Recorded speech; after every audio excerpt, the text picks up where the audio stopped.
Good morning. Welcome to News Center Maine's Political Brew. Glad you could be with us. We're joined this morning by former Republican State Senator Phil Harriman and former Democratic State Senator and former Mayor of Portland, Ethan Strimling. Gentlemen, good to see you. Good to see you, Pat. Good morning. Phil, I got to ask, are you like locked in a padded room or something? You look like you're in like this cell with nothing. He's in the on bunker. walls. In the bunker. I just painted it. You noticed the changing color. I haven't yet put the artwork back up, but I'm okay. Yeah, I'm not in a sequestered room. Okay, good. Glad to know everyone is safe. All right, let's get to it. Maine lawmakers are considering creating open primaries, which would allow unenrolled voters to cast a ballot in either party's primary. It would not allow voters registered in a party to cross over and vote in another party's primary. Ethan, do you think it's worth doing, given that about 1/3 of Maine's registered voters are unenrolled?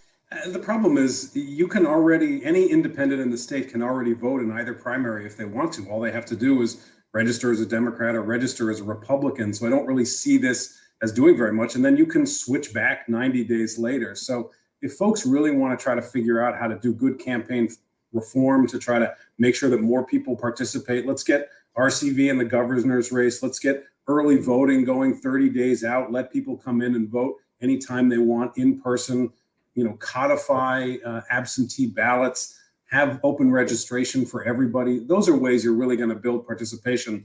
This isn't going to do anything. What do you think, Phil? Well, I surprisingly can't agree more with what Ethan has said in terms of your ability to vote in a primary. You just got to register. And I think that's important because the parties both have very distinct philosophies about the role of government in our lives. And if you want to support a candidate's nomination within his own or her own Republican or Democrat party, go join the party and be part of that process, as opposed to what is being proposed, which is, just because you're unenrolled, you can go vote in either's campaign primary election.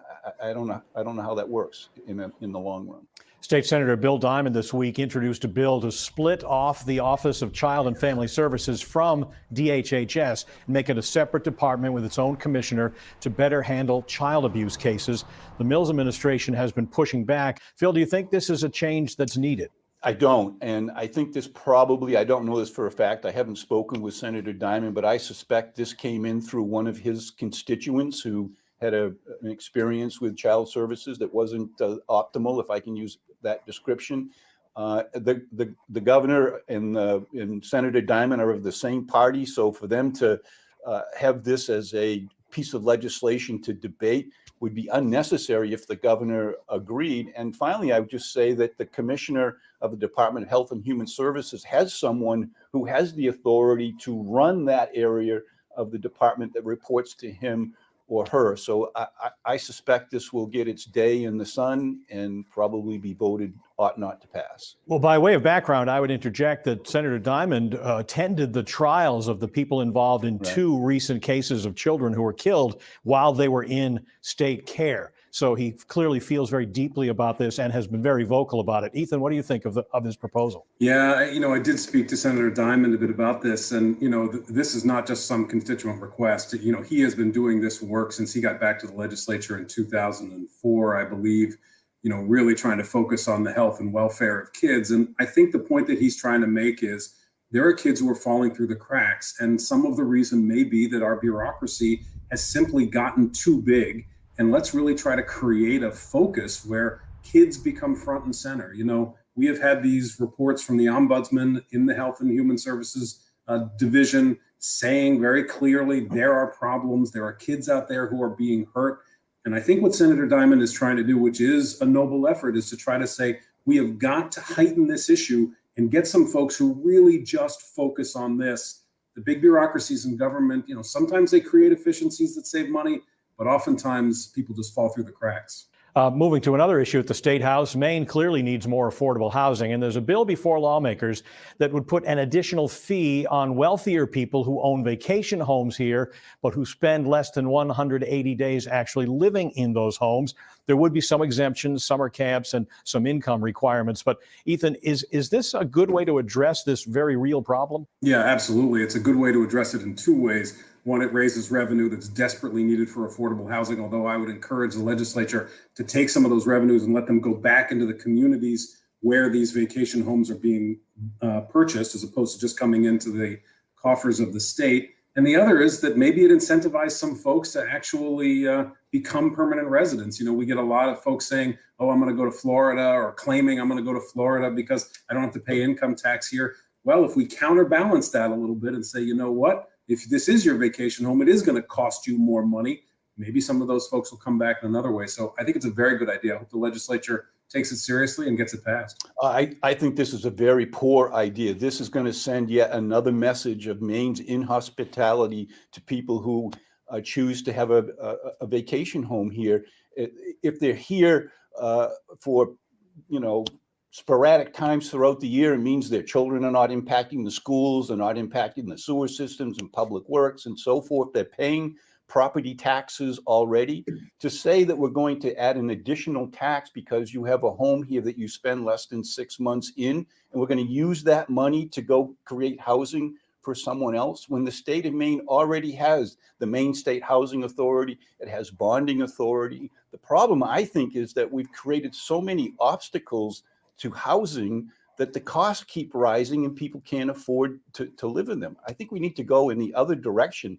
Let's make it easy for entrepreneurs to build quality, affordable housing. Well, Phil, just real quick, but don't you agree that when we allow this to happen, it ends up taking long-term housing off the market? That's a real effect of the market analysis in this. In the city of Portland, we see people buying these second homes, condos, taking our long-term housing off the market and not replacing it with anything for somebody who's going to live there maybe 3 months of the year, and the rest of the year it's just dark or it's turned into an Airbnb. And your solution is when they're not using it, we'll tax it, and then we're going to hire a bureaucracy to use that money to go build housing somewhere else? I think we need to go in the other direction. Well, build it right here. Give the money to the city of Portland so that we can actually use it in our housing trust to build affordable housing, or incentivize you to become a permanent resident of the city. This week, Maine lawmakers have been considering a bill to allow towns to ban guns at polling places. Should communities have that option, Phil? I think they already do, but as I thought about this, it makes sense. You don't want someone who's politically, unsettled with a gun in their hand in a polling place. But let's take the same scenario that I've just laid out, and a person who's not politically enraged, who takes their handgun that they legally own, that have a license to carry, and they put it in the trunk of their car before they go in and vote, but yet they're in the polling place. Where is the line that says you're violating the law or you're complying with the law? Well, the line is very clear. You can keep it in your car. That's not a problem. The issue is you can't bring it into the polling place. And just to be clear, absolutely, positively, 100% municipalities have no authority to tell somebody that they can't bring a gun into the polling place of whatever size, whatever magnitude they want. I mean, look, in the local level, we can regulate the speed limits. We can regulate what time bars close. We can regulate the pesticides on your lawn. But yet we cannot regulate whether or not people can bring an AK-47 into a polling place. It's just absurd. And hopefully the legislature will see through this. Just this week, of course, another terrible massacre going on in the Midwest. And how many times is this going to have to happen before we do something in Maine? I just don't understand where the problem is in the state of Maine. I don't know of one instance where someone has created the problem that this bill seeks to remedy. Look, Sandy Hook, there was never a problem in elementary schools until Sandy Hook occurred. Turning our eyes to Washington, Speaker Pelosi has dismissed a proposal to expand the number of justices on the U.S. Supreme Court, at least for now. But President Biden has appointed a commission to look into fixes for the Supreme Court. Ethan, does the court need fixing? I think it's smart what Biden is doing. He wants to take a look at it. Mitch McConnell is really the reason that we're here. The Merrick Garland nomination, which, of course, was with a year left in Barack Obama's term, refusing to even hold a hearing, refusing to bring a vote on that, and then jamming through Amy Coney Barrett. That's the exact reason why we're here, because on the conservative side, they were just desperate to pack the court. Had they just let things go the way they normally go by precedent and by constitution, we wouldn't have this. So I think it's good that we're taking a look. I think the idea of perhaps term limits might be a good path to go. I think expanding the court's a pretty tough ride. I don't know if we could get there. It's worked with 9 Supreme Court justices for 152 years. Prior to that, we had Supreme Court justices numbering 10, and at one time it was 5, but it's been 9 for 152 years, and only because of the fact that the Republicans controlled the Senate when Barack Obama, a Democrat, was in office, and denied Merrick Garland his opportunity to sit on the Supreme Court. Are we having this conversation because Trump, a Republican, and McConnell in the Senate were Republicans, and they've got in a third justice? This is just a blip in history. We have no reason to go reinvent the Supreme Court makeup, which is, they don't go campaign, they don't go raise money, they're not holding to constituents. We ought to keep it that way. No, but it's a political process. It clearly has become much more politically fraught than it used to be. There's no question about it, but that's no reason to say that because the politicians in the House and the Senate don't like the outcome of how the constitutional process operates, that we should go try to fix it. We should take a long-term view of this, as we have for the last 152 years. Yeah, but never before, Phil, was what happened to Merrick Garland. Never had happened before. It's been political, sure, but that had never happened. And that was a clear example of one party abusing its power to pack the court. That's why we're here, whether we like it or not.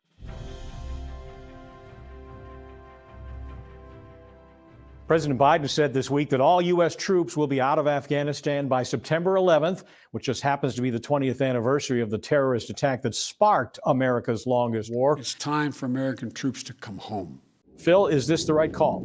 Yeah, I think it's long overdue. American lives and treasure have been sacrificed to help the Afghanis, and it's time for them to take responsibility for their own future and bring our American military men and women home. Ethan? Yeah, I agree with Phil. This is one that Obama promised, then Trump promised. Hopefully Joe can finally bring it home. Afghanistan's such a troubled region. I just actually finished reading The Kite Runner about Afghanistan, great novel. And boy, just for 50 years, that country has been in turmoil. And hopefully this will be a turning point, but it's time for us to come home. Back at the State House, there's a bill that's been proposed that would let 16-year-olds vote. Are people that age ready to vote? And Phil, do they even want to? I don't believe they are ready to vote. They haven't even graduated from school yet. They probably don't even have a full-time job. I don't think they have the capacity at this point in their lives to understand the magnitude of these decisions. I hope this bill gets a nice hearing and that people get a chance to listen to both sides of it, but I sure hope it doesn't pass. Ethan, it's already pretty tough to get younger people to vote. Look, if graduating from high school or getting a job were ever a condition of voting, I think we would throw those aside. And, we're not talking about a huge pool of voters. There's maybe 30,000 people who are 16 and 17 years old who can't vote now. And if half of them voted, maybe they'd vote 64. We're not talking about a huge pool, but we are talking about getting people engaged earlier so that people do become more connected to their community, more interested in the outcomes. So sure, why not? Let's expand it down to 16. I think it's smart. Let's look at the winners and losers in politics this week. Ethan, we'll start with you. Yeah, my winners are a little band of students at the Maine College of Art down here in Portland. Maine College of Art is protesting the opening of a new social service agency near one of the new dorms. And the students are saying, we don't have any problem with having a dorm near the social service agency while the administration is protesting it. So good for them. My loser of the week is the gun safety laws in the United States. Just once again, we do nothing, and I'm fearful that will be the continuing path. My loser of the week is the citizens of Maine. They've got to take a look at what's going on in the legislature. They've got about a month left to get their bills done. There's, my estimate, roughly 12 to 1,300 bills that are going to be voted out of committee and moved on to the legislative floor. That's a lot of work to be done. It's going to be messy, and it might not be advantageous. The winner of the week is our Maine high school athletes. I noticed on Thursday that competitive sports for our school-age children has finally returned. Good for them. It's our breakthrough that maybe we're heading in the right direction finally. All right, Phil Harriman, Ethan Strimling. Yeah, Pat, before we go, can we give a little shout out to Barry Hobbins retiring after I think 170 years serving in the legislature. I know both Phil and I served with him, so I think pretty much anybody alive has served with him at some point. I agree. Barry's a good friend of all of us, and I couldn't believe he was 70 years old because he's so youthful, and he was first elected in 1972. So good for Barry. He's deserved a little R&R. Yes. That's going to do it for Political Brew this week. Thanks for being with us. Have a great evening. Have a great week. We'll see you next time.